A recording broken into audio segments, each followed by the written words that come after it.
하고 여러분 안녕하십니까? 오늘은 선교와 제자도, 비즈니스 제자도 6주차 강의가 되겠습니다. 오늘은 마태복음에 나타난 제자도와 요한복음에 나타난 이 제자도에 대해서 함께 나눌 텐데요. 먼저 마태복음의 제자도에 대해서 나누도록 하겠습니다. 마태복음에서 이 제자도라고 했을 때 좀 그 넓은 의미에서 이 마태복음의 마지막 구절들, 이것들이 이 교회 시대로 규정하는 부활 이후 시대의 종말 이전의 시기를 살아가는 그리스도인에 있어서 그 본질을 마태가 어떻게 규정하고 있는지, 규명하고 있는지에 대한 시도라고 말할 수 있겠고, 또 좁은 의미에서 이해한다면 마태복음 기자가 말하고 있는 예수님 제자들의 모습과 그들의 예수님의 이야기 속에서 차지하고 있는 위치를 발견할 수 있을 것이다라고 생각을 합니다. 그렇지만 이 두 가지 접근법이 이제 그 마지막 단계에 가서 뒤엉키게 되고, 그것은 바로 예수님은 마태복음을 끝맺는 선교 사명의 위임 장면에서 그 제자들에게 모든 민족을 제자로 삼으라라고 명령을 하게 됩니다. 이 구절을 보면 마태가 처음에는 이 땅에 오신 예수님을 따르는 사람들을 가르치는 말로 사용했던 이 제자라는 말을 그리스도인을 가리키는 말로도 자주 사용하고 있음을 알 수가 있습니다. 어떤 이 복음서 연구자들은 예수님을 따르는 사람들 속에 두 계급 혹은 두 계층의 신자들이 있다고 생각을 하게 되는데, 첫째 계층은 예수님에 대한 믿음을 갖는 보통 신자들이고, 둘째 계층은 예수님의 제자가 되라는 부르심을 받은 그런 사람들입니다. 왜 이러한 그 두 수준의 신자들이 존재하느냐 하면, 이 두 수준의 신자들이 오늘날 교회에도 있을 것이고 예수님의 사역 속에 반영되어 있기 때문이라고 생각을 합니다. 이런 종류의 이 가르침은 제자들이란 몇몇 헌신적인 그리스도인들만 될 수 있는 어떤 그 사례라고 말할 수 있는 거죠. 그렇지만 마태가 이 제공하는 이 제자의 모습은 모든 그리스도인을 위한 어떤 실제적인 모습이다라고 말할 수 있겠습니다. 마태는 이야기를 전개하면서 정상적인 성장 과정을 보여주는 제자들의 모습을 보여주고 있는데, 예수님을 따르라는 이 부르심에 응답하면서 그들은 일생 동안 주님에게 온 마음을 집중하여 투신하는 그런 그 모험에 들어갑니다. 그러나 그들은 이상적인 사람들이 아니죠. 그들에게도 약점이 있고 실패가 있고, 또 그들은 예수님의 부르심에 응답하여 자기에게 계획된 역할을 수행하기 위해 성장해 나가는 어떤 보통 사람들이라는 겁니다. 그들이 특별한 사람이었던 것은 어떤 면에서는 사실이지만, 마태는 그들을 이상적인 존재로 묘사하고 있지 않는다는 겁니다. 마태가 누군가를 어떤 그 이상화하려고 의도했다면 그 인물은 바로 예수님이시죠. 예수님이 마태복음의 중심 인물이고, 예수님이 주님이시고, 예수님이 임마누엘, 곧 우리와 함께 하시는 하나님이시다라는 겁니다.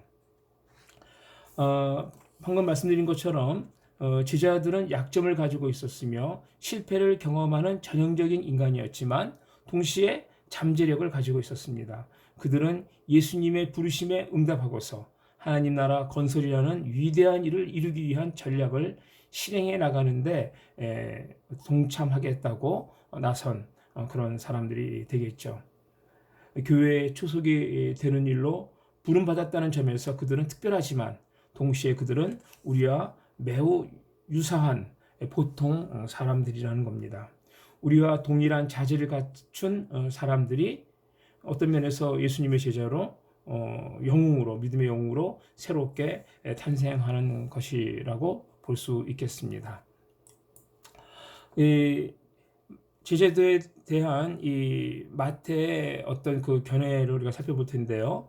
마태는 제자들이 예수님과 함께 하는 것으로 밝힐 때도 있고, 또 이것이 이 병행구에서는 제자들이 예수님과 함께 있다고 말하는데, 마태는 제자들을 배제할 때도 있었습니다. 병행구에 없는 이 제자들이라는 말을 포함하여 제자들에 대해 매우 긍정적인 태도를 의무적으로 이렇게 투사하지만, 때로는 부정적인 생각을 일으키기 위하여 병행구에는 없는 방식으로 제자들을 상세하게 거론한다는 겁니다. 어떤 때는 마태는 제자들을 거론하여 베드로의 죄책을 나누게 하지 않지만, 다른 경우에는 그들을 지적하여 베드로의 죄책을 같이 지게 한다는 것이죠. 때로는 이 마태는 의도적으로 제자들을 12사도와 연결하는 전통을 더욱 추진하는 것처럼 보이지만, 또 다른 경우에는 더 광범위한 제자의 무리를 암시하기도 합니다. 이렇듯 엇갈리는 이러한 이 조망은 제자들에 대한 마태의 관점을 알 수 있도록 어떤 그 통찰을 우리에게 주고 있는 것입니다. 마태와 마가는 예수님의 제자들 중 작은 무리만 언급하는데, 이는 큰 무리의 제자를 언급하는 누가와 또 요한과 다르다고 볼 수 있겠습니다. 예수님이 집안에서 제자들을 만날 수 있고, 그들이 모두 배 한 척으로 함께 여행할 수 있었으며, 마태가 작은 무리의 제자들만 예수님과 함께 할 수 있었음을 강조하고 있는 거죠. 앞에서 본 것처럼 예수님의 이 사역 초기에는 많은 수의 제자들을 포함하여 큰 무리가 예수님을 따라다녔습니다. 마태는 이 많은 수의 제자들을 잘 알고 있었고, 이 구절의 이 병행구를 연구해 보면 누가복음과 심지어 마가복음에는 훨씬 큰 무리의 제자들이 언급되는 몇몇 경우에서 마태는 오직 12에게만 집중하고 있음을 알 수 있습니다. 마태를 목격자로 보든 아니면 다른 복음서 저자들과 함께 동일한 구전을 다루는 것으로 보든, 마태는 예수님의 지상사역에서 그분을 따르던 많은 수의 제자들을 알고 있었음이 확실하죠. 하지만 마태의 이야기에는 일관되게 오직 작은 무리의 제자들만 예수님 주위에 있었던 것입니다. 이 작은 수의 제자들을 이 작은 수의 제자들은 12과 밀접하게 연결되어 있습니다. 마태와 마가는 제자라고 불린 그 사람들을 12 혹은 사도와 일치시키는 그런 경향이 있었던 것이죠. 마가는 적어도 11번 예수님의 제자들을 12이라는 말로 지칭하는데, 마태는 제자들을 지칭하면서 12이라는 이 표현을 8번 사용하지만 12만을 지칭해서 이러한 표현을 사용한 적은 단 한 번도 없다는 거예요. 마태는 마가가 12이라고 말하는 곳에서 제자들이라는 표현을 사용할 수 있고, 또한 그의 12제자라는 표현도 사용할 수 있고, 또 때로는 12이라는 표현에 제자들을 합쳐서 12제자들이라는 이런 표현을 사용할 수도 있습니다. 그런데 흥미롭게도 오직 이 마태만이 12제자들이라는 이런 명칭을 사용한다는 겁니다. 마태는 제자들과 12를 엄밀하게 일치시켜야 함을 확실히 강조하려 했다라고 볼 수가 있는 거죠. 12이라는 명칭을 이렇게 독특하게 사용한 것 외에도 마가와 마태는 사도들이라는 명칭을 단 한 번만 사용하는데, 이것은 12이 팔레스타인의 이 전도 사명을 위해 파송될 때에만 해당되는 겁니다. 그러므로 마태는 이 제자라는 용어를 12이라는 명칭과 매우 밀접하게 일치시키면서, 이것은 즉 바로 사도들과 연결을 시키고 있습니다. 마태가 일반적으로 제자라는 용어를 12이라는 명칭과 동일시하지만 제자라는 용어를 12로만 한정하려는 의도는 없었던 것 같아요. 마태는 12 이외의 제자들도 구체적으로 언급하고 있는 겁니다. 마태는 예수님의 교훈을 받아들이고 예수님을 따르라는 철저한 요구에 순종한 더 넓은 무리의 제자들을 표시하고 있는 겁니다. 마태는 또한 이 관련된 이러한 그 단어들을 통해서 열둘 외에도 이름이 밝혀진 제자인 아리마대 요셉의 존재를 인정하고 또 제자도 용어를 사용하면서 예수님의 십자가 현장에 있던 여인들을 이야기합니다. 일반적으로 이 마태는 제자들을 열둘과 동일시하지만 다른 제자들의 존재를 배제하지는 않죠.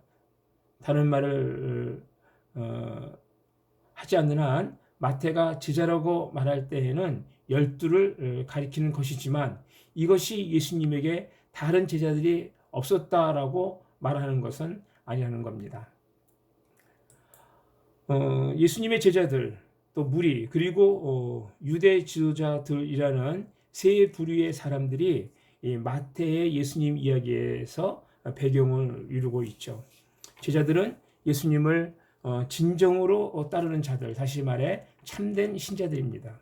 무리는 기본적으로 중도적 성향의 사람들인데 예수님이 복음을 전하고 가르치고 병을 고쳐줌으로 구원하려는 대상입니다. 유대 지도자들은 예수님의 반대자들로서 십자가를 초래한 사람들이죠. 아무튼 이 제자들은 예수님이 지상사역을 하시는 동안 그분의 긴밀한 동반자였으며 무리를 돌보는 사역에서 함께 수고한 이들입니다. 예수님은 무리 앞에서 제자들을 들어 그분의 참된 가족, 즉 하나님 아버지의 뜻을 행하는 자들의 실례로 삼았습니다.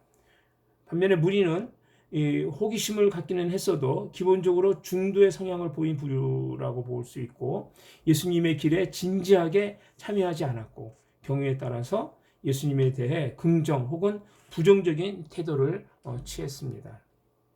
예수님이 복음을 전하고 가르치시고 병을 고치실 때에 군중은 주변에서 그분을 따랐지만 제자들을 위한 두 가지 조건, 곧 비용을 계산하고 헌신하는 일은 하지 않았다는 거죠. 무리는 이 문자적으로만 예수님을 따랐을 뿐 그분의 제자로서 형이상학적인 의미로 동행한 것은 아니었다라고 말할 수 있겠습니다. 무리는 그분을 따랐고 그분에게 병을 고쳐달라고 호소했고 그분을 한호했지만 때로는 그분을 비웃고 예수님을 붙잡아 왔으며 또 제사장과 장로들에게 영향을 받았고 마지막으로 예수님의 피에 대한 책임도 지게 되었던 겁니다. 아무튼 예수님의 목표는 무리 중에서 제자들을 만드는 것이죠.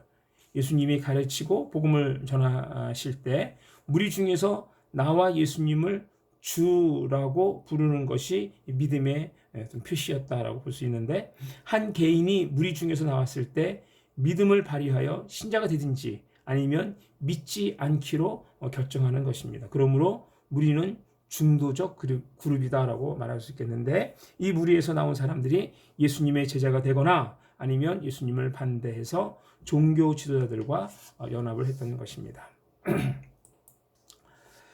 다른 어떤 복음서 저자들보다도 마태는 참된 제자도의 본질이란 예수님의 가르침을 깨닫고 순종한 자들에게서 발견되는 점을 강조합니다. 그래서 마태는 적어도 3번 제자들이 예수님의 가르침을 깨달았다고 말하지만 이 마가복음에서는 제자들이 깨닫지 못한 것으로 병행구에서 그렇게 표시를 한다는 거죠.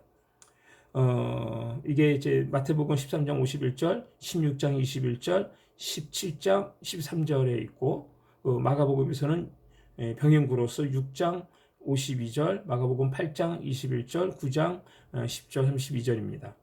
여기에서 이 마태의 목적은 마가의 목적과 다르다는 거예요. 마가의 목적은 심지어 제자들조차 예수님의 지상 사역의 장엄함을 깨닫기가 얼마나 어려웠는지를 강조하려는 것입니다. 마태도 이 점에는 동의하지만 거기에서 한 걸음 더 나아가 곧 예수님이 가르치실 때 참된 신자는 깨닫게 된다는 것을 말해주고 있습니다. 제자들과 무리의 영적 이해력은 극단에 있다라고 볼 수 있겠는데, 예수님이 위대한 비유로 천국 비밀을 가르치실 때 그분은 처음에 무리를 향하여 그 비유를 말씀하셨죠. 무리를 향하여. 그러나 그 일은 무리의 완악한 마음을 드러냈을 뿐입니다. 그들은 비유를 들어도 깨달을 수 없었던 것이죠. 그 결과 예수님은 무리를 떠나 조용한 집 안으로 들어가셨고, 거기에서 제자들이 예수님의 교훈을 받게 되었던 것입니다. 예수님이 교훈을 마칠 즈음에 제자들은 예수님의 교훈을 깨달았다고 이렇게 마태복음 13장 51절에 말씀하고 있습니다. 이와 같이 참된 제자들은 예수님의 교훈을 깨달을 것입니다. 예수님에게서 배우고 하나님의 뜻이 예수님을 통해 실현된다는 것을 배울 때 하나님의 뜻을 발견하는 것이라고 예수님은 암시해 주셨습니다. 말씀으로. 이 참된 제자란 하나님의 뜻에 순종하는 사람들이죠. 그리고 참된 제자란 예수님의 비유에서 배우는 사람들입니다. 그리고 참된 제자란 천국의 방법에 따라 예수님을 통해 제자가 되는 사람들입니다. 어떤 학자들은 마태복음의 제자들의 깨달음을 마가복음에 깨닫지 못함에 대비해서 이것이 마태가 제자들을 이상화하려고 시도한 것이며 제자들에 대해서 존경스럽지 못한 모든 것을 어떻게 말하는 것으로 이렇게 설명하는데, 마태가 제자들의 실책에 초점을 맞추진 않았지만 그는 제자들의 부족한 믿음에 대해서 말하며 제자들의 부정적 측면을 보여주고 있는 것입니다. 이 깨달음은 제자들을 이상화하려는 것이 아니라, 마태의 이 깨달음은 제자들을 이상화하려는 것이 아니라 예수님과 그분의 가르침을 강조하려고 하는 것이다라고 말할 수 있겠습니다. 이 마태복음에서의 이 제자도 우리가 얘기할 때, 마태는 주로 예수님 주변에 모인 12로 이루어진 작은 무리의 제자들에게 초점을 맞추었는데, 그들은 예수님의 가르침을 진정으로 깨닫고 순종하는 이 까닭에 종교 지도자들과 무리로부터 분리가 되었습니다. 예수님의 제자에 대한 이 관점이 마태 당시의 이 교회에 무엇을 의미했고 오늘날 교회에 무엇을 의미하는지 우리가 한번 생각을 해보도록 하겠습니다.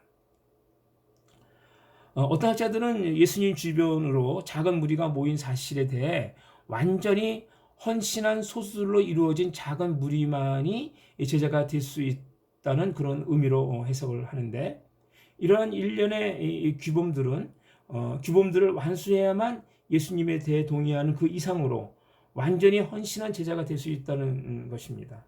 따라서 철저하게 헌신한 작은 무리의 개인들만이 제자가 될 수 있었다는 거죠. 그가 예수님에 대한 제자의 헌신을 강조한 것은 어쩌면 당연합니다. 그러나 그 헌신은 영원한 생명을 얻는 것과 관계된 것이지 그리스도인의 생활이 얼마나 향상되었는지를 나타내는 단계와 관계된 것은 아니라는 거죠. 마태가 소개한 부자 청년, 선생님이여 내가 무슨 선한 일을 하여야 영생을 얻으리까? 라는 이 질문을 가지고 이 부자 청년은 예수님께로 왔는데, 그러나 제자는 예수님에 대한 믿음의 헌신을 통해서 되는 것이지 행위의 헌신을 통해서 되는 것이 아니라는 겁니다. 우리는 이 문제를 분명히 해야 할 것입니다. 예수님은 제자가 되어 그분을 따르려는 사람들을 예리하게 구분을 하셨습니다.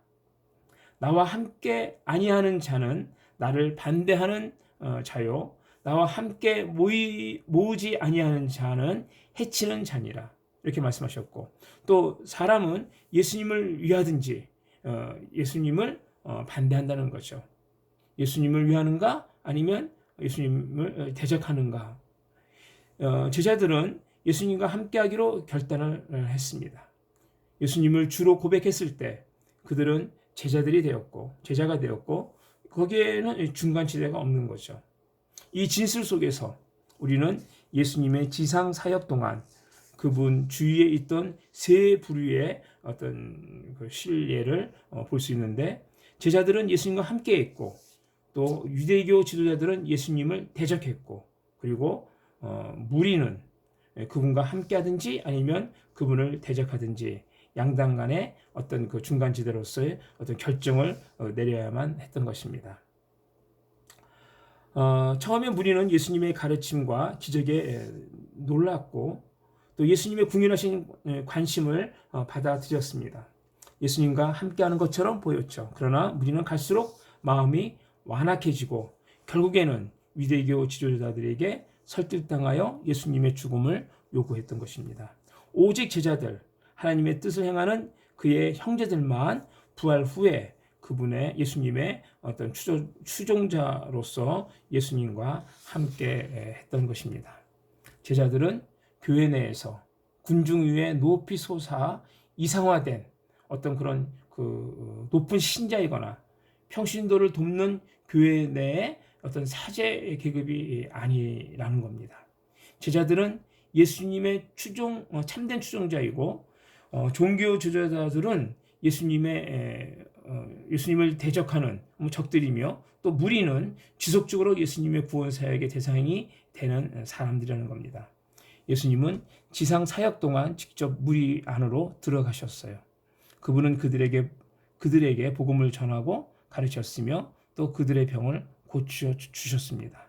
이제 예수님은 자기의 제자들을 준비시켜 무리 안으로 들어가게 하십니다. 승천하신 후에 사역에서 예수님은 제자들을 더 큰 무리, 곧 여러 나라로 파송하여 그곳에 사는 사람들을 제자 삼게 하신다는 겁니다.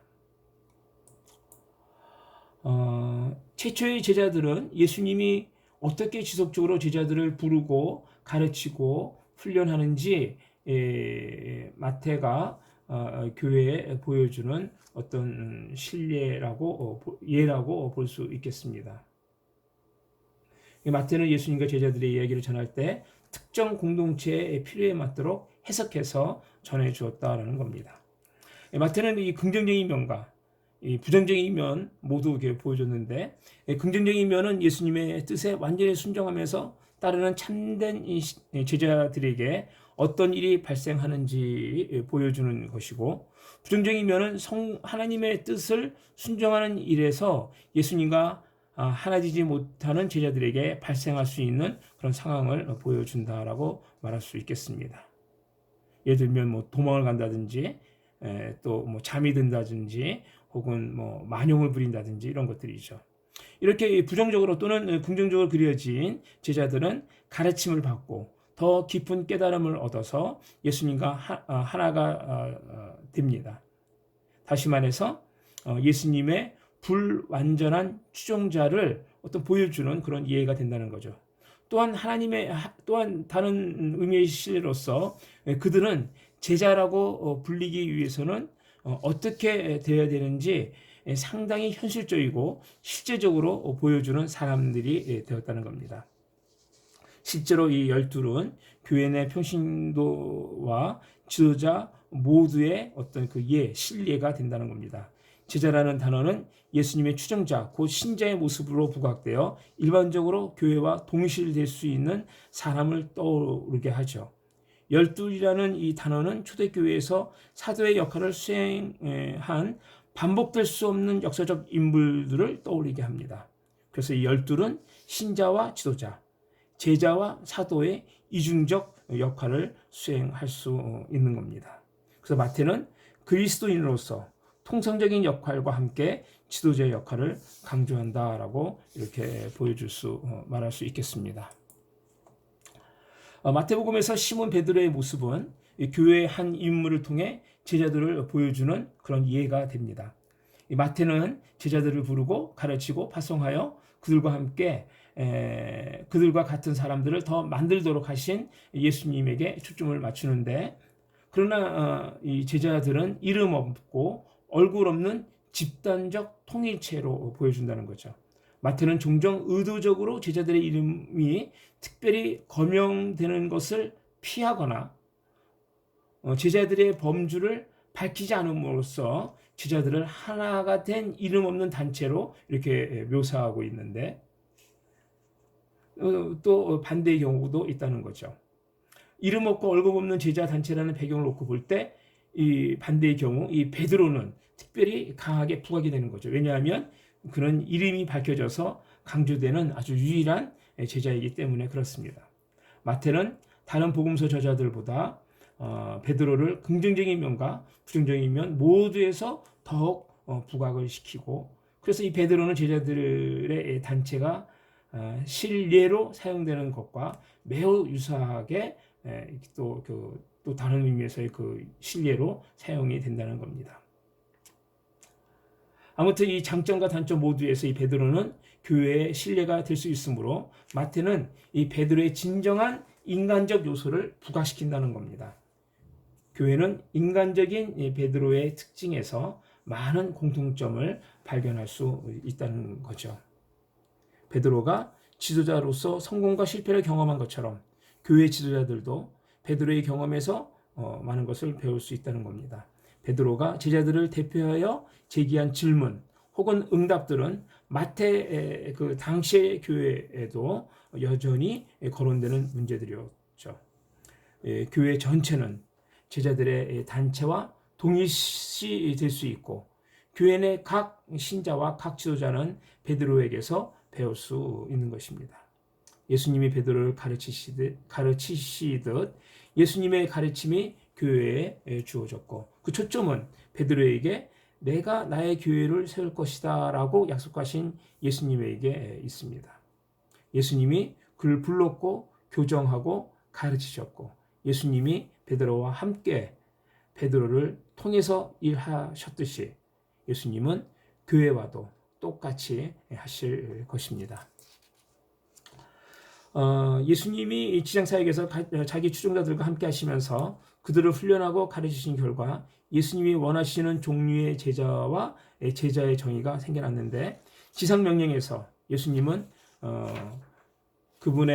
예수님의 제자들을 양육하신 것처럼 이제는 제자들이 더 많은 사람들을 양육해야 한다고 말씀을 하신 것입니다. 이 명령은 예수님이 이 세상에 오신 목적으로 요약이 되는 거죠.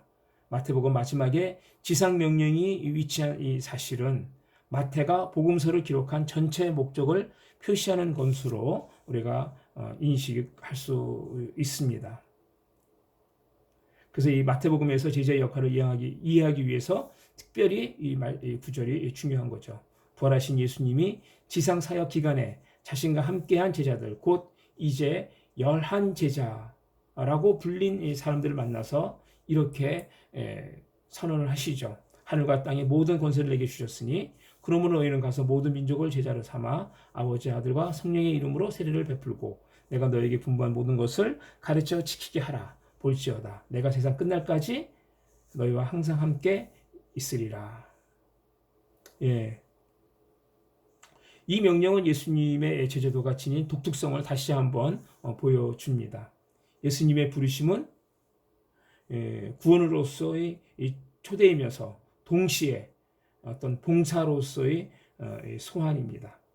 부르심을 더 넓은 성경적 개념에서 볼 때 예수님이 제자들을 부르신 것은 하나님이 이스라엘을 불러서 복받은 백성으로, 그리고 다른 사람들을 위해 복이 되는 백성으로 삼는 것과 아주 유사하다라고 말할 수 있겠습니다. 또 예수님의 이 부르심은 예수님과 제자도 관계로 들어와서 왕국에서 예수님과 함께 일하라는 그런 부르심입니다. 모든 남녀가 예수님과의 관계 속에서 부름을 받는데, 이 관계는 그들의 구원을 보장하면서 동시에 복음이 지속적으로 선포되는 어떤 그 사역을 보장하는 것이다라고 볼 수 있겠습니다. 예수님은 지상 사역 동안에 제자들을 가르치시고 훈련하셨어요.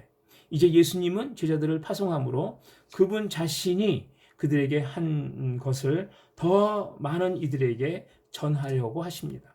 11제자라는 더 완전한 명칭을 사용함으로 마태는 교회와 사명의 연대를 말하는 동시에 사도의 지도적 역할을 인정하는 것입니다. 그래서 이 열하나는 이 추종자들은 교회의 형성과 구원 역사에서 어떤 독특한 그런 역할을 담당하게 되는 겁니다. 제자로서 그들은 영원한 생명으로 들어온 모든 사람을 대표하고, 그래서 이 열하나라는 이 면에서의 지상명령의 이 지침이 교회 내 지도직을 가진 사람들에게 주어지지만, 제자라는 면에서 그들은 모든 제자의 패러다임이고, 그러므로 열한 제자라는 그들의 역할 속에서 지상명령은 모든 신자의 의무가 된다라고 말할 수 있겠습니다.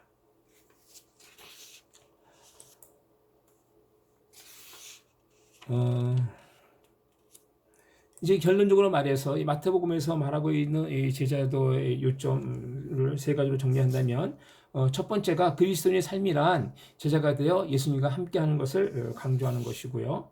둘째로 이 제자도의 가르침은 모든 신자를 향한 것이다라는 것이죠. 제자라는 이 용어는 교회 내 신자를 예수님의 어떤 아주 가깝게 예수님을 따라갔던 추종자들과 연결을 시키고 있다라고 말할 수 있겠고요.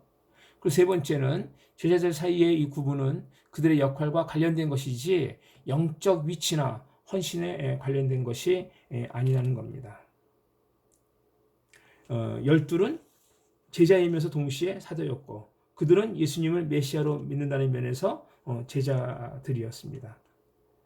또 그들은 지도자와 사역자라는 특정한 역할로 부름받았다는 면에서 사도였고, 이 동일한 원리가 오늘날에도 우리에게 적용돼서 모든 신자는 예수님을 구주로 믿는 믿음을 통해서 제자가 되었다는 사실을 인식해야 된다는 거죠.